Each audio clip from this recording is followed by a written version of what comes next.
오늘 우리에게 주신 말씀은 누가복음 2장 22절에서 35절입니다. 내 눈이 주의 구원을 보았사오니, 시므온의 찬송으로 알려진 성경입니다. 우리 22절 제가 먼저 봉독합니다. 모세의 법대로 정결 예식의 날이 참에 아기를 데리고 예루살렘에 올라가니, 이는 주의 율법에 쓴 바 첫 해에 처음 난 남자마다 주의 거룩한 자라 하리라 한 대로 아기를 주께 드리고, 또 주의 율법에 말씀하신 대로 산비둘기 한 쌍이나 혹은 어린 집비둘기 둘로 제사하려 함이더라. 예루살렘에 시므온이라 하는 사람이 있으니, 이 사람은 의롭고 경건하여 이스라엘의 위로를 기다리는 자라. 성령이 그 위에 계시더라. 그가 주의 그리스도를 보기 전에는 죽지 아니하리라 하는 성령의 지시를 받았더니, 성령의 감동으로 성전에 들어가매 마침 부모가 율법의 관례대로 행하고자 하여 시므온이 아기를 안고 하나님을 찬송하여 이르되, 주제 여이제는 말씀하신 대로 종을 평안히 놓아주시는도다. 내 눈이 주의 구원을 보았사오니, 이는 만민 앞에 예비한 경시요 이방을 비추는 빛이요 주의 백성 이스라엘의 영광이니이다 하니, 그의 부모가 그에 대한 말들을 놀랍게 여기더라. 시므온이 그들에게 축복하고 그 어머니 마리아에게 말하여 이르되, 보라, 이는 이스라엘 중 많은 사람을 패하거나 흥하게 하며 비방을 받는 표적이 되기 위하여 세움을 받았고, 다같이 또 칼이 내 마음을 찌르듯 하리니, 이는 여러 사람의 마음의 생각을 드러내려 함이라 하더라. 예수께서 이 땅에 오십니다. 두 가지 풍경으로, 아니면 정경의 언어로 제가 설명해 보려고 합니다. 첫 번째입니다. 청순하고 단아한 옷을 입은 마리아, 의젓하고 침착한 요셉, 잘 손질된 지푸라기와 온순한 동물들이 함께 있는 밝은 마구간, 그리고 방문한 목자들은 깨끗한 신발을 신고 눈같이 하얀 옷을 입고 있습니다. 이 모든 것이 함께 어우러져 있는 다윗의 동네 베들레헴입니다. 또 다르게 제가 설명해 봅니다. 똑같은 상황입니다. 임신한 몸으로 60km가 넘는 길을 달려온 힘든 여정, 손님으로 가득 찬 여관, 소음, 혼란, 극심한 출산의 고통, 결혼 전에 태어날 아기에 대한 염려, 한밤중에 찾아온 이름도 모르는 낯선 자들. 그러나 그 혹독한 현실 속에서도 하나님의 뜻을 따르고 있는 젊디 젊은 두 여인이 간신히 머물고 있는 마구간에서의 밤입니다. 똑같은 상황을 하나는 절망적인 눈으로, 또 하나는 하나님의 뜻이 성취되는 눈으로 바라보고 있는 것입니다. 그렇게 태어난 예수, 그 아기 예수가 탄생한 지 40일이 지나자 요셉과 마리아는 모세의 법대로 정결 예식을 위해 아기 예수를 데리고 예루살렘에 올라갑니다. 번제를 위한 어린 양 한 마리와 속죄 제물을 위한 어린 비둘기 한 마리가 필요했습니다. 하지만 예수님의 부모는 가난했습니다. 비싼 양을 드릴 여유가 없어서 대신 비둘기 한 마리를 더 바치기로 합니다. 당시 비둘기의 가격은 어린 양의 10분의 1 정도였다고 합니다. 이렇게 양과 비둘기 대신에 두 마리의 비둘기를 제물로 바치는 것을 가난한 자의 제물이라고 했다고 합니다. 오늘날 이 땅의 많은 가정처럼 예수의 가정도 가난한 가정이었습니다. 혹자는 극빈층에 속하였었다, 이렇게 해석한 분들도 있습니다. 성경은 의도적으로 정결 예식과는 좀 거리가 있는 두 사람의 이야기로 우리를 이끌어갑니다. 시므온이라는 노인과 84세가 된 안나라는 여인입니다. 오늘은 시므온만 살펴보려고 합니다. 우리 다 같이 2장 25절, 누가복음 2장 25절, 예루살렘에 시므온이라는 사람이 있으니, 우리 함께 읽어봅니다. 시작. 예루살렘에 시므온이라는 사람이 있으니, 이 사람은 의롭고 경건하여 이스라엘의 위로를 기다리는 자라. 성령이 그 위에 계시더라. 우리나라 철수나 영희처럼 시므온은 아주 흔했던 당시 이름입니다. 뜻은 하나님께서 들으셨다라는 뜻을 가지고 있는 이름입니다. 시므온이 평생 의롭고 경건하게 살아왔으며 그는 더욱이 이스라엘의 위로, 이스라엘이 받을 위로를 기다리며 살아온 사람이라고 시므온을 성경은 소개하고 있습니다. 그리고 죽음 후에 밝혀지지만 그 위로의 근원이 그리스도라는 사실입니다. 하나님께서 400년 동안 침묵하고 계시는 가운데서도 오실 예수 그리스도를 기다리면서 살아왔다. 그런 하나님의 종이었다, 이렇게 소개하는 겁니다. 요새 제가 읽는 시집들이 여러 권이 있는데 그중에 최영미 시인의 도착하지 않은 삶이라는 시집이 있습니다. 우리가 언젠가 하나님이 허락하신 삶의 맨 끝쯤에 다다를 때, 도착할 때, 우리가 기어이 도착한 삶의 긴 여정의 끝에서 주님을 만나서 하나님을 기다리며 살아왔어요. 하나님을 만날 날을 준비하면서 달려왔어요. 그렇게 고백할 수 있다면 얼마나 우리의 인생이 아름다울까요? 시므온을 얘기하면서 그는 우리말 성경에 의하면 그리스도를 손꼽아 기다리며 살아왔다, 이렇게 소개합니다.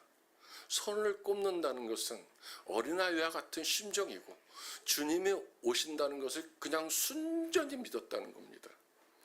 그는 또 의롭고 헬라어로 디카이오스인데 하나님의 바른 관계 속에서 하나님과 충실히 매일매일의 삶을 동행하는 삶을 살았다.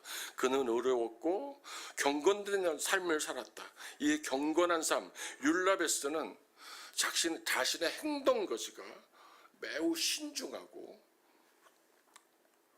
독실하게, 혹시라도 신앙에서 벗어나지 않았을까 매일매일 자기의 행동 거지를 스스로 살펴보았다. 그런 경건한 삶을 살아왔다. 의롭고 경건한 삶을 살아왔다, 이렇게 시므온을 소개합니다. 말라기 선지자 이후에 400년 동안 침묵하시는 하나님, 그 시대를 살면서 그는 메시아가 오실 것이라는 확실에 찬 믿음으로 끈질기게 기다려왔던 하나님의 종입니다. 시므온이라는 하나님의 종입니다. 하나님께서는 좋은 삶, 제 소원이 좋은 목사로 은퇴하는 건데요, 좋은 삶을 살고 있는 시므온에게 두 가지 선물을 허락하십니다. 첫 번째는 그의 삶의 삶 위에 머물러 계셨다라는 임재의 복입니다. 믿음의 눈을 뜨고 매일매일 하나님 앞에서 새롭게 결단하고 인내하는 경건한 삶을 사는 시므온에게, 준비하며 사는 시므온에게 하나님께서는 늘 그 삶 위에 당신이 임재하셔서 그의 삶과 함께 하셨다. 얼마나 큰 복입니까? 성경이 얘기하고 있는 말씀 중에는 그리고 하나님과 교제하는 복된 삶을 허락하셨다, 이렇게 저는 해석합니다. 왜 그러냐면 그가 주의 그리스도를 보기 전에는 죽지 아니하리라 하는 성령의 지시를 받았더니, 성경이 얘기하고 있습니다. 성령의 지시를 받는 삶이 얼마나 좋겠습니까? 우리는 기도를 많이 합니다. 특별히 우리 교회는 기도가 굉장히 뜨겁습니다. 금요 목사님 설교가 끝나고 기도할 때는 막 기도하기도 전에 제 가슴이 막 울렁울렁 됩니다. 기도를 우리가 뜨겁게 하는 것도 중요하지만 기도가 끝난 다음에 하나님께서 그 기도를 통해서 나에게 하시는 말씀을 잠잠히 듣는 훈련도 굉장히 중요합니다. 시므온은 그 맛을 알았던 사람입니다. 성령의 지시를 받았습니다. 자기가 원하는 것을 구했을 뿐만이 아니라 오실 예수 그리스도를 기다리며 매일매일의 삶을 의롭고 경건하게 살았을 뿐만이 아니라 하나님의 지시를 받고 기다리며 받고 받은 대로 살았다. 그런 삶을 하나님께서 허락하신 겁니다. 우리 22장 26절, 제가 금방 읽었던 말씀인데요, 다시 한번 읽어보겠습니다. 그가 주의 그리스도를, 시작, 그가 주의 그리스도를 보기 전에는 죽지 아니하리라 하는 성령의 지시를. 시므온은 하나님께 직접 죽기 전에 그리스도는 그리스어입니다.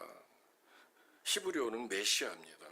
그리스도를 메시아를 기름 부음 받은 이를 볼 것이라는 지시를 받는 삶을 살았고 계시를 통해서 그 계시대로 사는 삶을 살았고 하느님의 가르침을 받는 삶을 누리면서 살았다. 어느 날 하나님의 때라고 제가 가끔 기분 좋게 설명합니다. 어느 날 성령의 인도로 성령에 이끌려 시므온이 성전 안으로 들어갑니다. 근데 여느 때와는 좀 달랐던 것 같습니다. 우리 목사들도 저도 새벽에 교회 갔다가 집에 갔다가 오늘은 또 아들 데려다 주느라고 바로 밥 먹고 바로 아들 데려다 주고 또 교회로 왔습니다. 일과처럼 오는 습관적인 출근의 개념도 있습니다. 근데 정말 어느 날은 이 포도나무 교회를 향한 내 마음이 막 집에서부터 분주할 때가 많이 있습니다. 가서 해야 될 일, 그것 때문에 미리 막 감동이 돼가지고 빨리 포도나무 성가대랑 같이 가서 성가도 이야기도 나누고 연습도 하고 싶고 예배에 대한 기대도 많을 때가 있습니다. 오늘 그 시므온이 그랬던 것 같습니다. 성령의 감동으로 성전에 들어갈 때부터 성령의 인도로 성령에 이끌려서 제가 그저께 새벽에 말씀드렸지만 성령께서 직접 시므온에게 성령의 옷을 입히셨다는 말씀입니다. 그러니까 들어갈 때부터 오늘은 좀 범상치 않았던 것 같습니다. 아니나 다를까 성전에 들어가매 마침 부모가 율법의 관례대로 행하고자 그 아기 예수를 데리고 오는지라.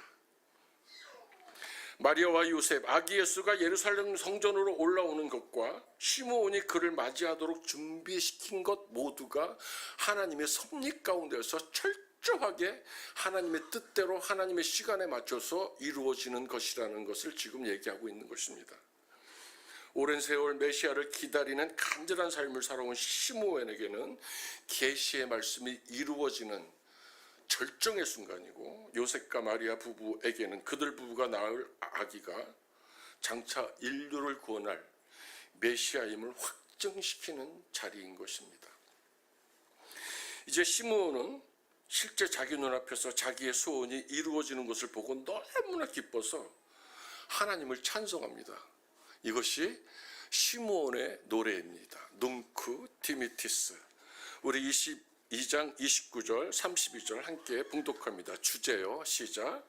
주제요 이제는 말씀하신 대로 종을 평안히 놓아주시는도다.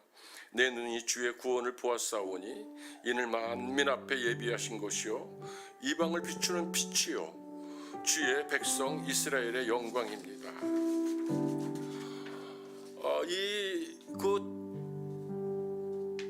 권사님, 박 권사님 그 다음 라틴어 좀 자막에 띄워주실래요?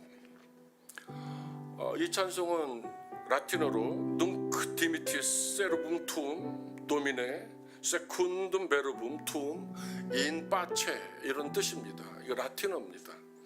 Nunc dimittis라는 뜻은 Nunc 이제 지금 디미티스 종을 놓아주시는도다. 왜? 내가 그토록 바랬던 나의 소원이 성취돼서 완전히 이루어졌기 때문에 하나님이 나를 그 소원으로부터 풀어놓아 주신다. 세르분 툼, 당신의 총을. 도미네는 굉장히 중요한 단어입니다. 코바디스 도미네. 코바디스 어디로 가십니까? 도미네. 근데 종이라는 뜻이지만 종 안에는 무슨 뜻이 있냐면 하나님 내가 당신한테 속해 있는 사람이 아닙니까? 내가 당신 없이는 살 수 없는 당신에게 딸려있는 하나님의 종인데 나를 두고 어디로 가십니까? 이런 뜻입니다. 시몬이 얘기하는 것은 하나님께 철저하게 매여있는 당신에게 속해 있는 종, 이 사람에게 말씀하신 대로 지금 나를 놓아주십니다. 인바체 평안한 가운데서 우리 예배 전에 불렀던 찬양 내 눈 주의 영광을 보내 다시 한번